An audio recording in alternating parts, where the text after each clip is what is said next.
Ladies and gentlemen, welcome to my channel because in this episode I'm going to be doing a tool rescue.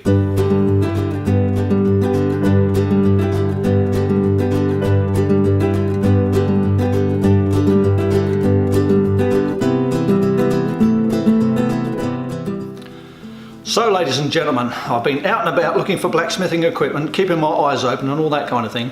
And I went past this it's like a charity place where people just give stuff, furniture, tools, lawnmowers, all that kind of thing. And they give it in, and the people running that group, they're called the Lions Club. They do charitable community work and all that sort of thing. They sell it and then they use that money for community projects. So I think it's a really great idea, you know. So I was going by and I had my eyeballs open and I spotted all where they have all the shovels and rakes and hammers and all that kind of stuff. So I went and had a look, and what do you reckon was one of the first things I saw was a straight Pein blacksmith's sledgehammer. I thought, outstanding. I'm buying that. Cost me $3. $3 Australian at the uploading time of this video for this little sledgehammer. The head has been put onto another handle, obviously. Straight Pein. I don't know how much it weighs, but I am going to weigh it. Once I've cleaned it all up, I'm going to weigh it so I know what the weight is. It's relatively small, really, for a sledgehammer. I would guess there, I'm going to have a bit of a wild guess here. I would say that's between 6 and 8 pounds, probably closer to 6. Someone, when they put this handle onto it, it's got a hexy screw in it, for goodness sakes. It's got a bent over, ugly looking wedge. It's been hacked and gone into here, and it's just done an absolutely awful job. I think the hardwood handle would probably be okay. So when I saw it, I thought to myself, that's either going to be a very large hand hammer or a very small sledgehammer. I haven't really made up my mind which one it's going to be yet. But first of all, I'm going to pickle it in vinegar because it's quite heavily rusted. And take the head off, pickle it in vinegar, clean it up after that, rehandle it properly, sort the handle out, get it into service, and I might keep this or I might sell it. I don't know. I might give it to someone as a gift. Don't know. But one thing I won't do is see an excellent little piece of blacksmithing equipment like that rusting away in the corner of someone's shed. That's not on. We're fixing it. All right.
Okay, ladies and gentlemen, I've had my hammerhead pickling now for 3 days in the vinegar. It's the first time I've ever done that. Well, I've seen it, so I thought I'll give it a try.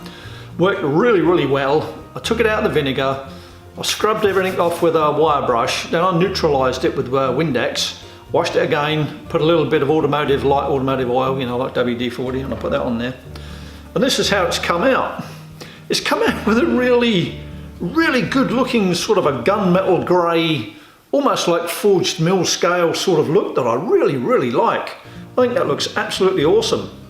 And so what I'm going to do, I've made my mind up now, I am going to use it as a heavy hand hammer. I like the appearance of that so much, I know I'm just going to want to use it more and more. But there's a little bit of a problem here because all around the head, all around here, there's very fine cracking. Stress fractures, if you like, all the way around there. So what I'm going to have to do now, before I can rehandle it and go that far, I'm going to grind that back to see how deep those cracks go. I don't want this hammer to become dangerous in the way you've got flaky bits sort of flying off as I'm forging and hitting things and all that. So that's what I'm going to do next. I'm going to grind this down, have a look, see how far those cracks go. If they don't go too far, I'll grind and polish the head, handle it, and we're away. What I won't do is polish off that peen, which I would have done that in case I want to use the hammer in that direction and do some sort of heavy peening.